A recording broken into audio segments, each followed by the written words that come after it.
चुंबकत्व का परमाणुीय मॉडल, यानी कि पदार्थों में चुंबकत्व का गुण आता कैसे है। तो हम जानते हैं जैसे कि एक कोई भी जो एटम होता है उसके एटम यानी कि जो परमाणु होता है उसके केंद्र में क्या होता है, नाभिक होता है, और नाभिक पर कैसा आवेश होता है, धन आवेश होता है, और उसके चारों ओर क्या होता है, इलेक्ट्रॉन क्या करते हैं, चक्कर लगाते हैं। इलेक्ट्रॉनों के चक्कर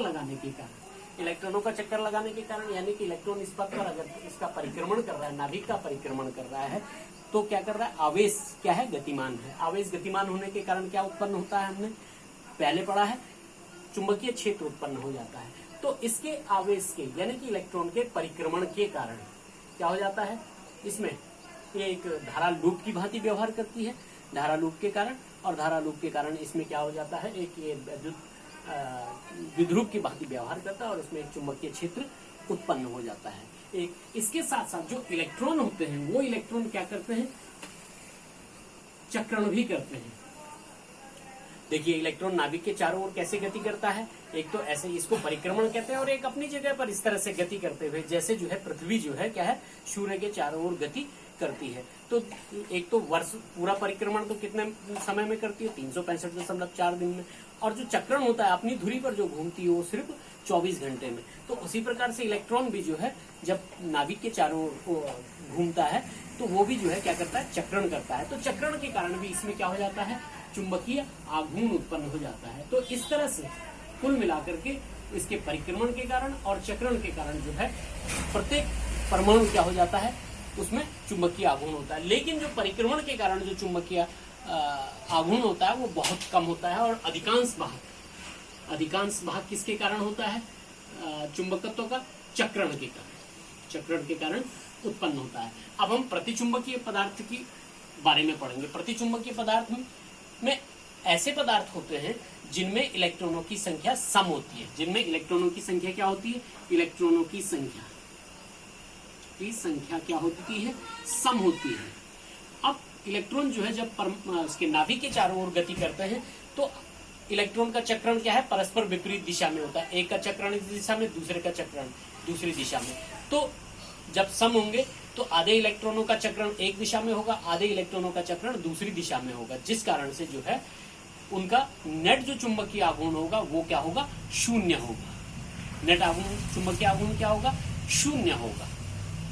इसलिए जो है ऐसे पदार्थ जो है इनमें जो नेट चुंबकीय आघूर्ण होता है वो क्या हो जाता है, शून्य हो जाता है। लेकिन जब ये बाह्य चुंबकीय क्षेत्र में रखे जाते हैं तो चुंबकीय आघूर्ण के विपरीत क्या हो जाते हैं, चुंबकित हो जाते हैं। इसके विपरीत जो अनुचुंबकीय पदार्थ होते हैं, अनुचुंबकीय पदार्थ जो होते हैं, इनमें जो चुंबकत्व का गुण आता है, वो इनमें ऐसे अधिक इलेक्ट्रॉनों की अधिकता होती है जिनका चक्रण एक दिशा में हो।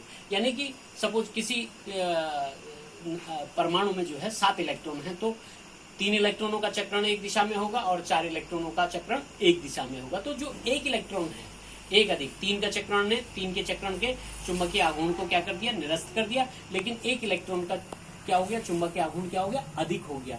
तो वो उसके चुंबकीय आघूर्ण के कारण ये क्या हो जाते हैं, इनमें चुंबकीय आघूर्ण उत्पन्न हो जाता है। तो जो अनुचुंबकीय पदार्थ होते हैं इनका प्रत्येक परमाणु क्या हो जाता है, उसमें वो एक चुंबकीय द्विध्रुव होता है, यानी कि एक चुंबकीय आघूर्ण, उसमें परमानेंट चुंबकीय आघूर्ण होता है। तो इस तरह से हम कह सकते हैं ये इसका चुंबकीय आघूर्ण इस दिशा में। लेकिन बात क्या रहती है कि ये जो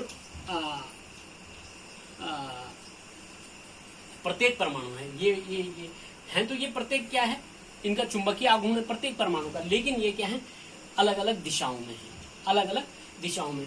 जब ये बाह्य चुंबकीय क्षेत्र की दिशा में आ जाते हैं, N2S की ओर आ जाते हैं ये, तो ये क्या हो जाते हैं, ये एक ही दिशा में आ जाते हैं। ये सब के सब इनका चुंबकीय आघूर्ण एक ही दिशा में हो जाता है।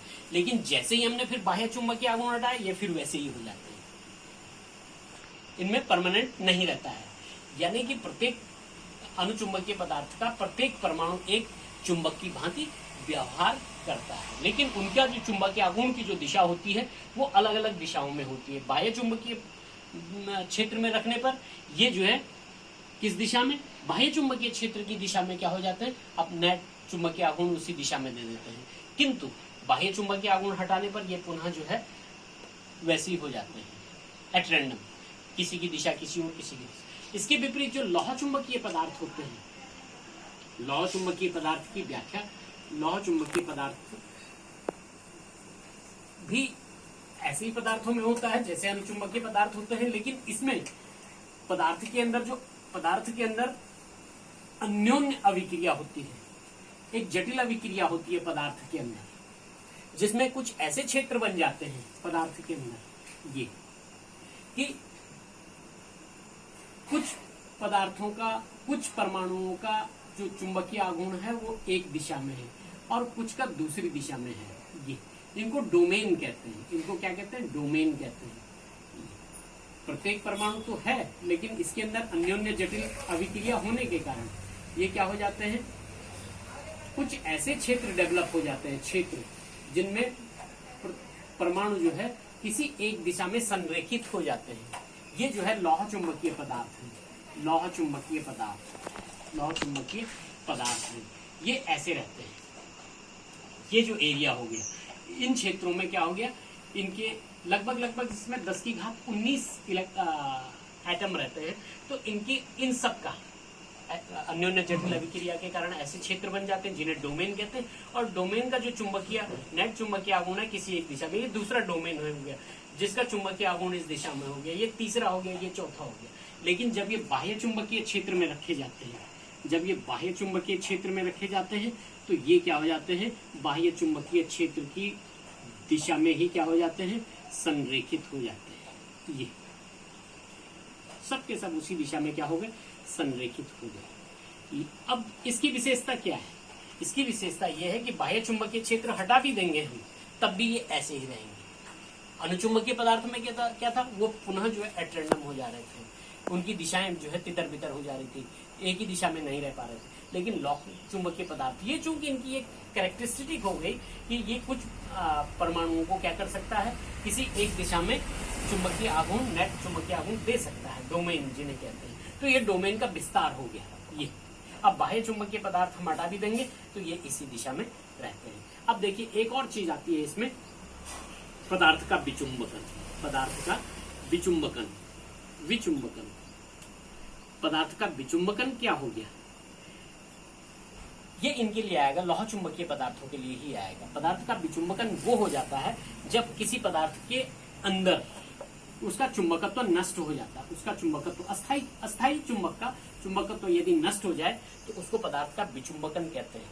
अच्छा, ये कितने प्रकार से होता है? यदि हम किसी चुंबक को बार बार जमीन पर गिराएं या उसको हथौड़े से पीटें या उसको हम गर्म कर दें तो उसका जो चुंबकत्व का गुण होता है वो नष्ट हो जाता है। यानी कि जो संरेखित हो गए थे, किसी एक ही दिशा में संरेखित हो गए थे डोमेन, वो पुनः फिर अपनी अपनी विभिन्न दिशाओं में चले। लेकिन इसको क्या कहते हैं, विचुंबकन कहते हैं। लेकिन मैंने कहा था इसको अगर हम गर्म कर देते हैं तो जिस ताप पर गर्म करने पर, जिस ताप पर कोई पदार्थ क्या हो जाए, विचुंबकित हो जाए,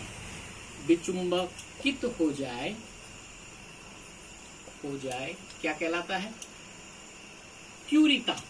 वह ताप क्या कहलाता है, क्यूरी ताप कहलाता है। जिस ताप पर कोई पदार्थ विचुंबकित हो जाए क्यूरी ताप कहलाता है।